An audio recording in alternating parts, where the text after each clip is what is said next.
Oh, this moment, which is crazy. This is from Eli Clifton, senior advisor at Quincy Institute, referring to what Trump said here, which once again, openly saying the fucking quiet part out loud.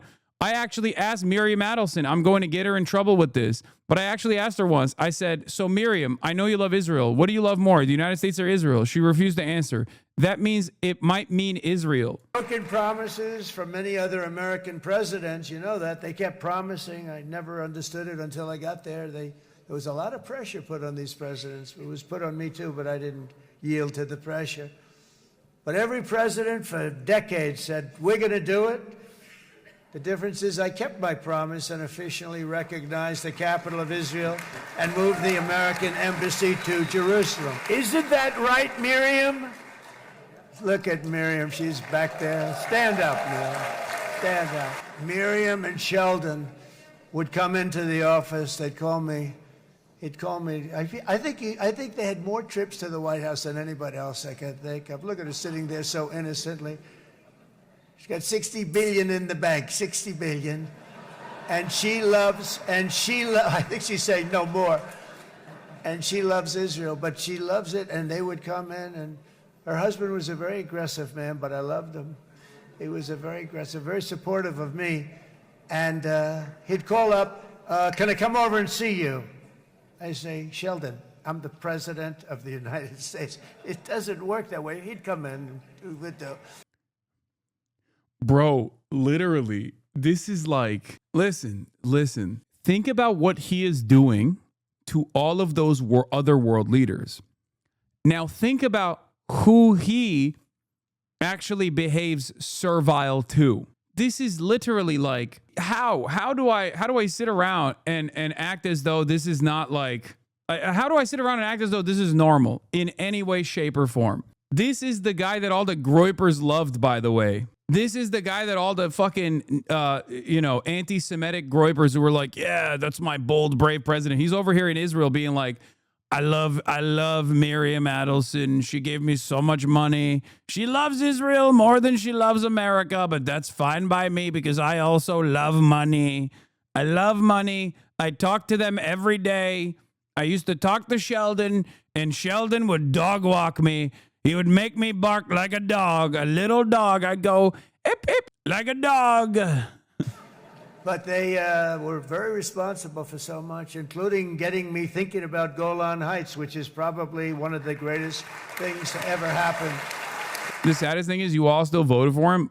First of all, what do you mean you all? You're in a community where virtually no one, I assume, unless they're fucking haters that are simply hate watching currently, voted for Donald Trump, okay? Miriam, stand up, please. She really is. I mean, she loves this country. She loves this country. Her and her husband are so incredible. We miss him so dearly. But I actually asked her, I'm going to get her in trouble with this, but I actually asked her once, I said, so Miriam, I know you love Israel.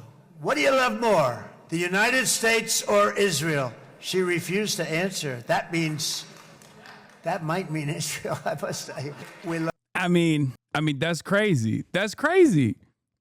Yeah, she loves Israel more than the United States of America. That's right. I'm going to get her in trouble. If you said this, you would get banned. Yeah. It's not. Trump has advanced the cause. He's no longer saying dual loyalty. He's saying single loyalty. Miriam Adelson, she doesn't give a fuck about America. Look what she did to the Dallas Mavericks. My beautiful Dallas Mavericks. Look what she did. She does not care about Texas. She cares only about Israel. Israel first, she said. And I said, me too. Oh, that's awesome. That's awesome. Thank you, darling, for being here. That's a great honor. Great honor. She's a wonderful woman. What is this? Sorry, ice cream vendor trickster. This is real life. Watermelon seller gets the girl. Turkish President Erdogan tells Italian Prime Minister Meloni she looks good, but she should quit smoking during their meeting at the Sharm el-Sheikh Peace Summit. What the fuck? From the plane. We arrived together. Beraber geldik, intikal ettik havalimanına. Everything okay? Her şey yolunda. İyi gördüm. Oh, you look great. Oh, thank you. Ama sigarayı bıraktırmam lazım. But I have to make you stop smoking sometime. I know. I don't want to kill somebody. Yeah. He just straight up said, yeah, no, she looks great, but she got to stop. I gotta make her quit the cigarettes. That's what he said. That's like a direct translation. Bro, why did he grab Macron like that? Dude, you have to remember, for a lot of these guys, they love, especially Erdogan loves doing the alpha shit. It's the same reason why Trump also pulls you in when he's like shaking people's hands. If you notice, like he did that with the UAE guy. Erdogan does that all the time. Sometimes he'll even like grab your finger like this and just clasp onto it. It's very weird. But it's all like a power play for these guys. And when you think about it, he's got like grandpa strength too, probably. He's got grandpa grip strength.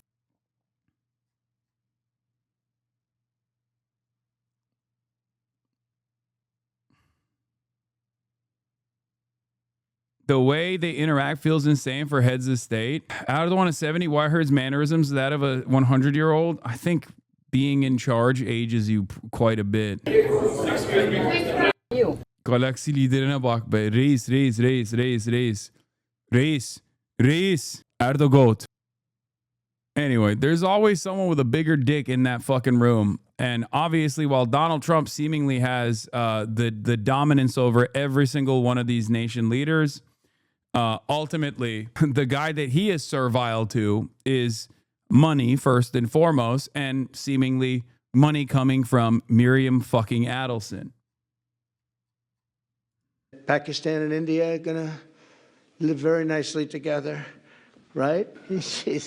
That's not a very, they are. And they're two great, I tell you, leaders, great leaders as far as I'm concerned.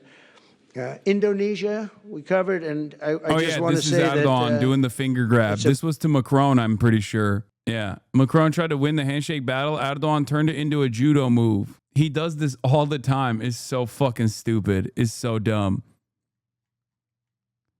The New York Times, Atlantic, WAPO, CNN, Guardian, all others have refused to sign Pete Hegseth's new rules on reporting from the Pentagon. As far as I can tell, only OAN has signed it. I guess this is Hegseth waving goodbye to their access to the Pentagon and other DoD facilities. Oh my God. I can't believe that this is like, it's a real dire state of affairs when I feel like it's a moment of solace to cover international politics as opposed to our domestic politics, because our domestic politics are so fucked that sometimes American foreign policy, which is death, destruction, and genocide, seems more stable. A real sign of the times, dude. Everything is so bad. I don't know how else to describe it other than everything sucks. And I do feel like no one is aware of how bad things truly are. People are just sleepwalking. They are completely oblivious. Italy, we have a woman, a young woman who's, I'm not allowed to say it because usually it's the end of your political career if you say it. She's a beautiful young woman. Now, if you use the word beautiful in the United States about a woman, that's the end of your political career, but I'll take my chances. Where is she? There she is. You don't mind being called beautiful, right? Because you are. Thank you very much for coming. We appreciate it. She wanted to be here, and she's incredible, and they really respect her in Italy. She's a very successful... I love when our famous rapist president acts as though he's worried about how his language is going to make people think he's a misogynist. They don't let you do it. They don't let you say beautiful woman. I say it anyway. Beautiful young woman. She's so pretty. She's so beautiful. Like, what are we doing, man? What the fuck's going on right now?